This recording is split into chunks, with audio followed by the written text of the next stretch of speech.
মন স্বভাব আমাদের কুসুমকে রানী করে রাখবে। আমি জানি রে মা মোরা মেয়ে, ভালো মন্দ নিয়ে তোর সারাক্ষণ চিন্তা হয়। এবার তোর ভাগ্য খুলেছে রে। কি বলছো গো মাসি, এ তো মেঘ না চাইতেই জল। হ্যাঁ, না না, আমার সত্যি মনে হচ্ছে বিরাট কোনো শুভ যোগ আছে। না না, তুমি যখন ছেলেকে দেখে শুনে রেখেছো তখন আর আমি কি দেখবো। শোনো না মাসি, যত তাড়াতাড়ি সম্ভব হয় 4 হাত এক করে দেওয়ার বন্দোবস্ত করো। ওরে তাঁরা তাঁরা, আগে আগে বাসন্তী মন্দিরের গুরুদেবের কাছে যাই, গিয়ে বলি দেখি উনি কি বলেন। তারপর সব যদি ঠিক থাকে তোকে ছবিটা পাঠিয়ে দেবো কালকে। তোর পছন্দ হলে তুই তাড়াতাড়ি মালদা চলে আয়, তুই এলে পাটিপত্র সেরে ফেলবি, ঠিক আছে? হ্যাঁ আমি রাখছি। আচ্ছা মাসি, রাখছি। আচ্ছা। ওফ, খবরটা পেয়ে যে কি ভালো লাগছে। না না, কুসুম গ্রামে পৌঁছে ভালোই করেছে। ওখানে ও যেতে না যেতে ওর জন্য একটা ভালো পাত্রের সন্ধান পাওয়া গেছে।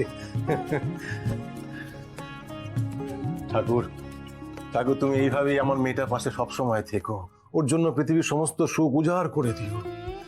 আমার মেয়ে বলে বলছি না, আজকালকার দিনে কুসুমের মতো মেয়ে পাওয়া সত্যি ভাগ্যের ব্যাপার। যতদিন মেয়েটা আমার কাছে আছে ঘর আলো করে থাকবে, কিন্তু উপায় কি? একদিন না একদিন তো ওকে অন্যের বাড়িতে পাঠাতেই হবে। শুধু শুধু এইটাই প্রার্থনা করি, অন্যের বাড়িতে গিয়েও যেন ও ভালো থাকে, সুখে থাকে। তুমি ওকে এই আশীর্বাদ করো ঠাকুর, এই আশীর্বাদ করো। কি ব্যাপার, এত রাতে আবার ফোনে কার সাথে কথা বলছো?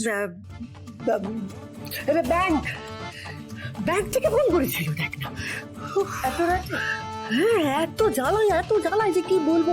দিন নেই রাত নেই, সারাক্ষণ খালি ফোন। ওই তোদের কি বলে না, মানে ওই ওই কেনা বেচা মানে করার জন্য কি কার্ড, ক্রেডিট কার্ড কি, ওই সেই জন্য আমি বাবা ওসব কিছু বুঝি না, আমি বারণ করে দিয়েছি। উফ, এত রাতে তো ব্যাংক থেকে ফোন করে না কেউ। শোনো, এবার থেকে কেউ যদি এত রাতে ফোন করে ঠাম্মি, তাহলে তুমি কিন্তু ফোনটা তুলবে না, বুঝেছো? বলতে আগে তো ফোন করুক, তারপর অনেক রাত হলো। চল তো, চল চল চল চল শুয়ে পড়বি, চল। আয় আয় আয় আয় আয়, চল আয় আয় আয়, চল।